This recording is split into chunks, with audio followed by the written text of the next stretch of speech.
evolution of technology and growth in data, the past decade has seen tremendous rise in the fields of machine learning, deep learning, and data science. Thus, we have come up with this course which will introduce you to the world of deep learning and the concepts of mathematics behind it. Let's now see the topics which we'll cover in this course. First, what is machine learning? What is supervised and unsupervised machine learning? And limitations of conventional machine learning. After that, we'll see what is deep learning and why deep learning. Once we are familiar with the concept of deep learning, we will look into the mathematical concepts behind it, in which we will cover basics of linear algebra and basics of calculus. After that, we will see common terms of deep learning and popular frameworks available for deep learning. Once we have covered this, we will jump onto the demo where we will have a hands-on and solve classification problem using deep learning model. At the end, we will cover few applications of deep learning. What is machine learning, supervised and unsupervised machine learning, and the limitations of machine learning? Tom M. Mitchell, a renowned computer scientist, defined machine learning as a computer program is set to learn from experience E with respect to some class of task T and performance measure P if its performance at tasks in T as measured by P improves with experience E. Confused? Let's now understand this definition with an example.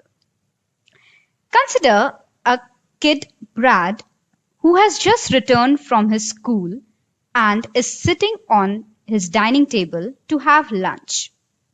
His mother keeps 2 plates of food on the table.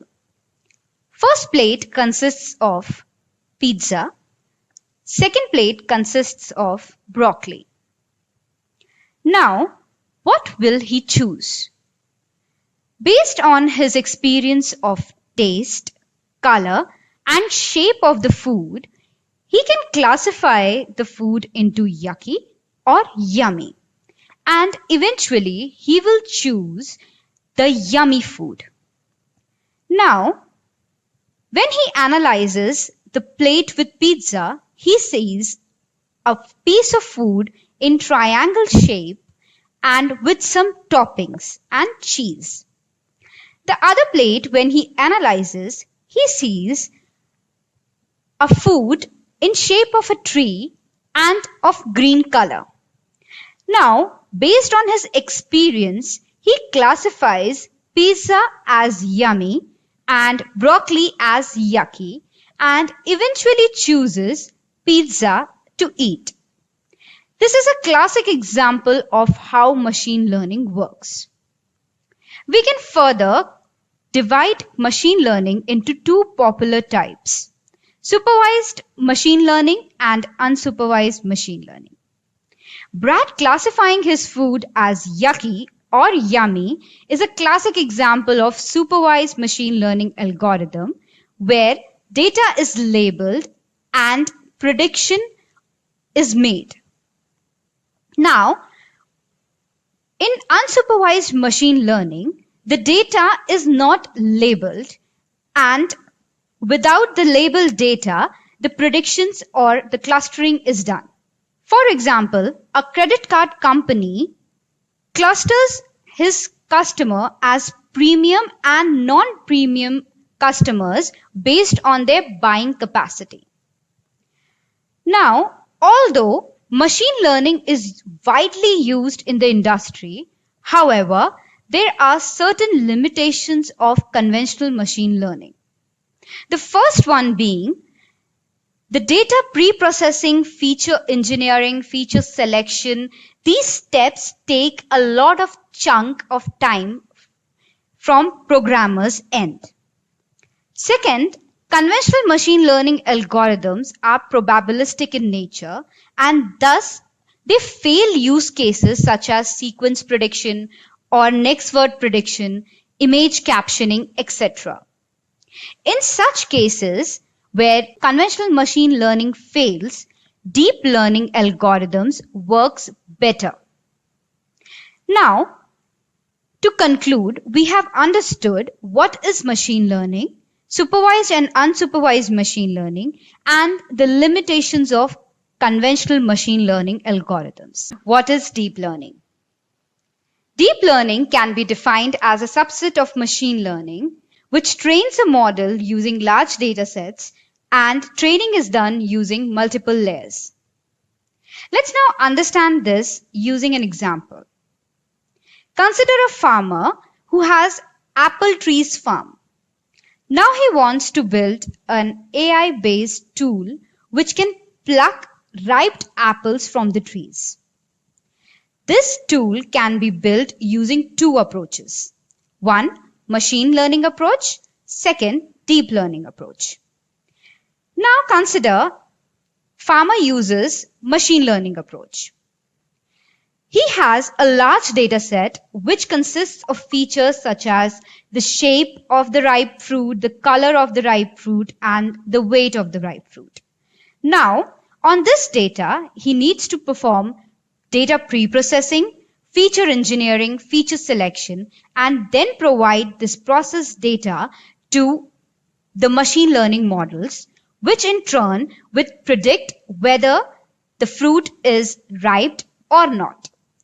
And on top of it, an AI system can be built. Now, this was conventional machine learning model.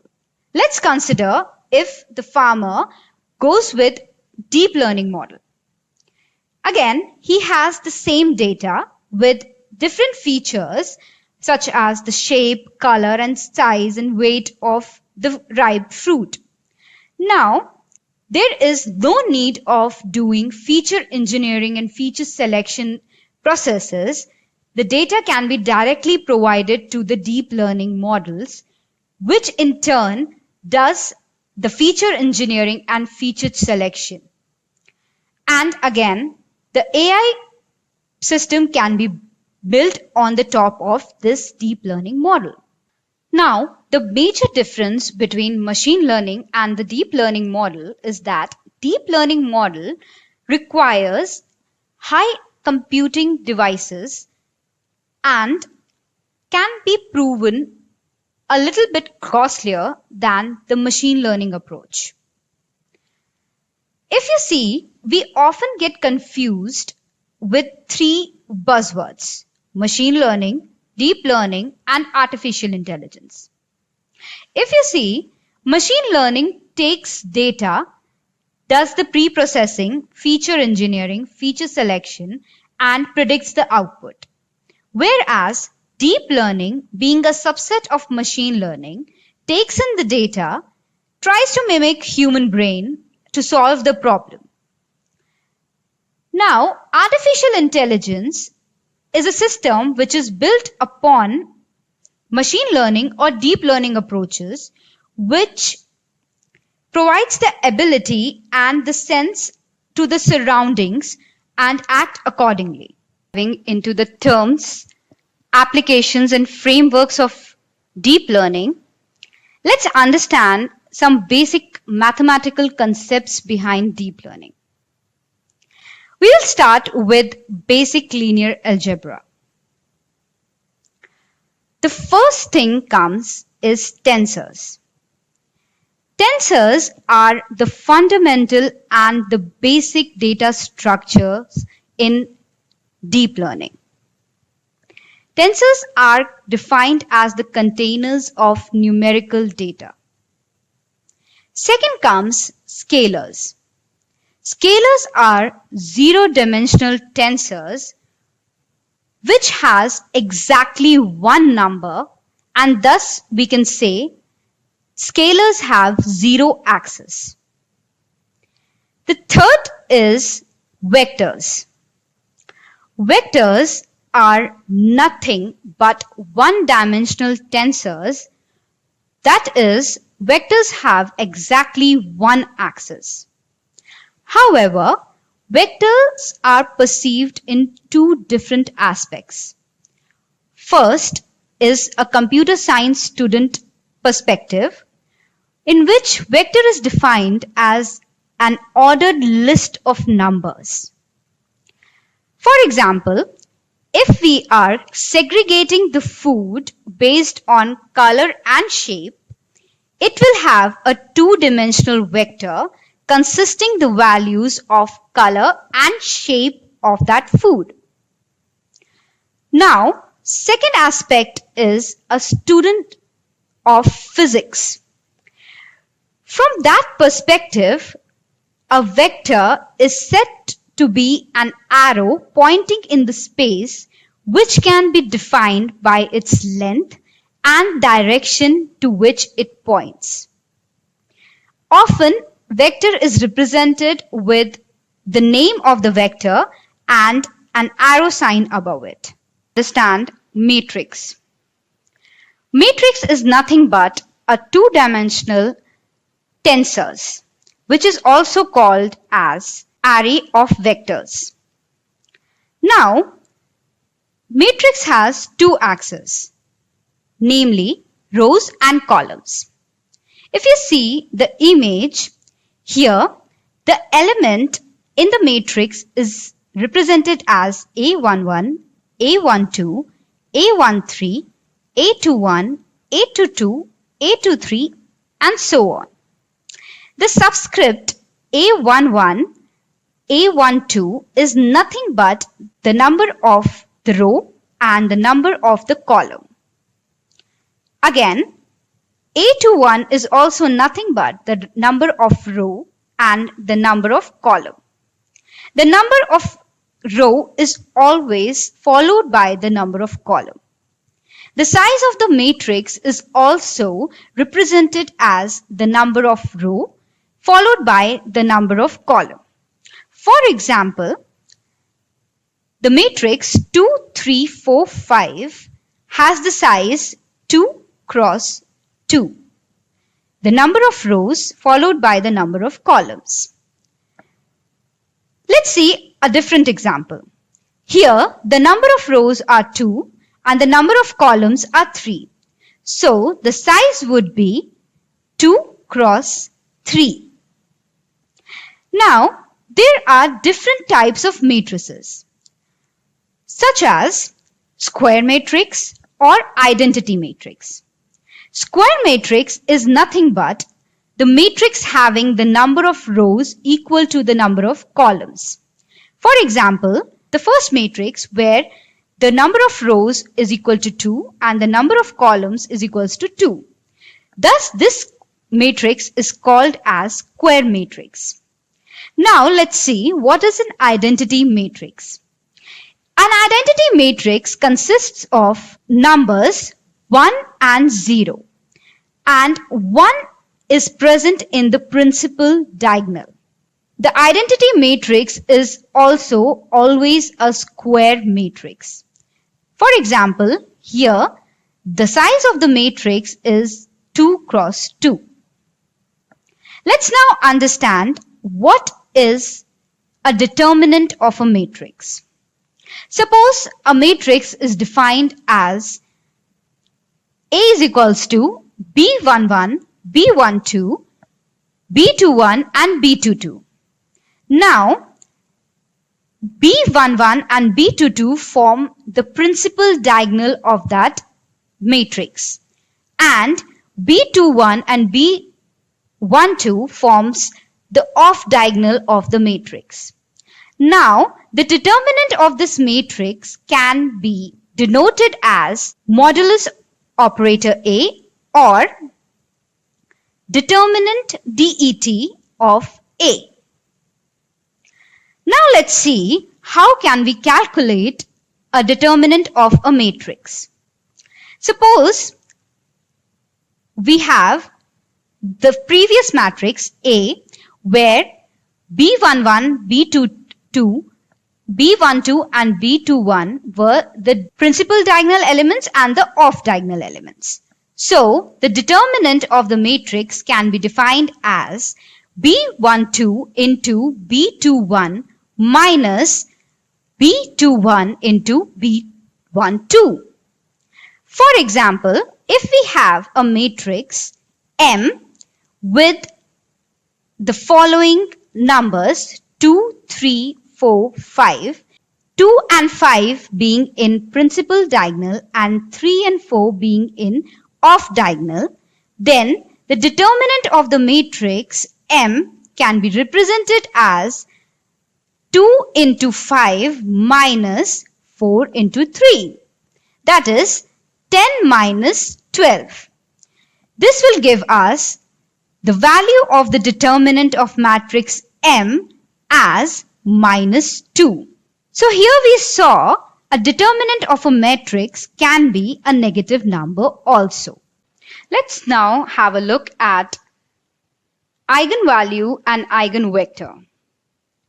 We can find the eigenvalue and eigenvector using the equation mv minus lambda v, where M is a transformational matrix, V is eigenvector, and lambda is eigenvalue.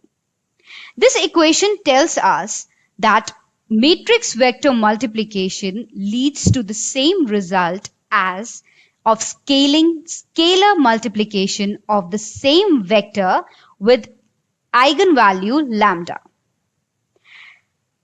Rearranging this equation, we can derive the eigenvalue and the eigenvector of the matrix.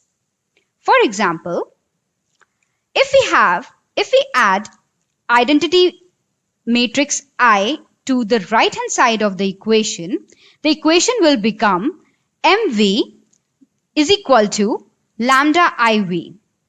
Now moving this lambda IV towards the left hand side, we will get MV minus lambda IV is equals to 0. Now taking out the common term V from this equation, we will get M minus lambda I into V is equals to 0. We can call M minus lambda I as a matrix A. Now, this A matrix has the property that it is not invertible. Now, if a matrix is not invertible, the determinant of that matrix is always equal to 0. Thus, we can say the matrix M minus lambda I determinant is equal to 0. I know this can be a bit confusing, but let's understand this with an example. Now consider I have a matrix M with values 1, 2, 3 and 0, and the value of vector v is not equal to 0. Now with the equation determinant of M minus lambda I is equal to 0, I can find out the eigenvalues and the eigenvectors.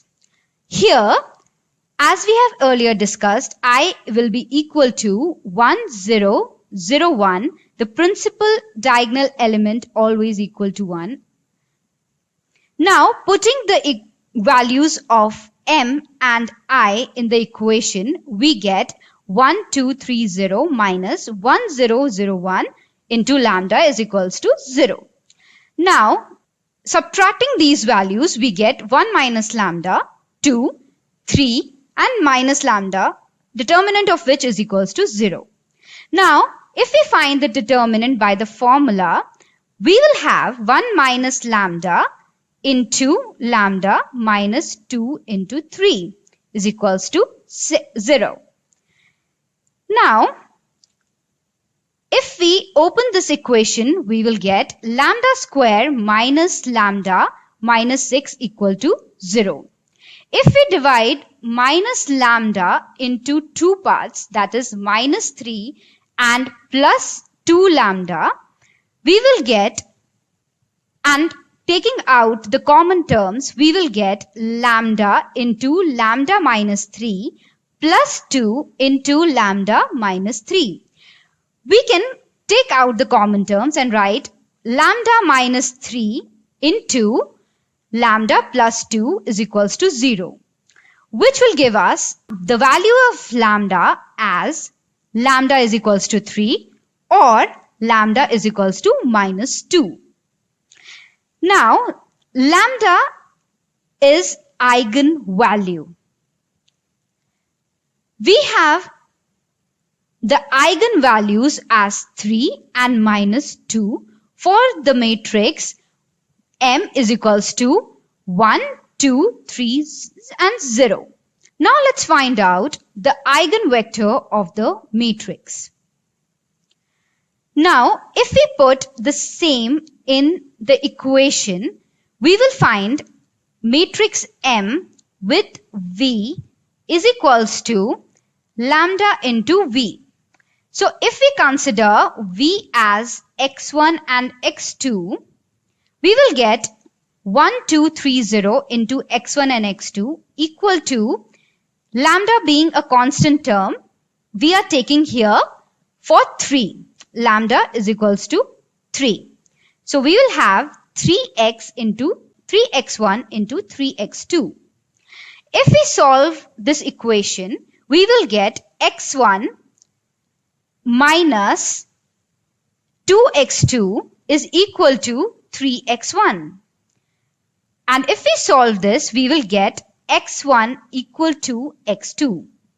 Similarly, if we solve for the second row, 3x1 is equal to 3x2, we will again get x1 equal to x2. From this, we can derive that the vector will have the same values of x1 and x2.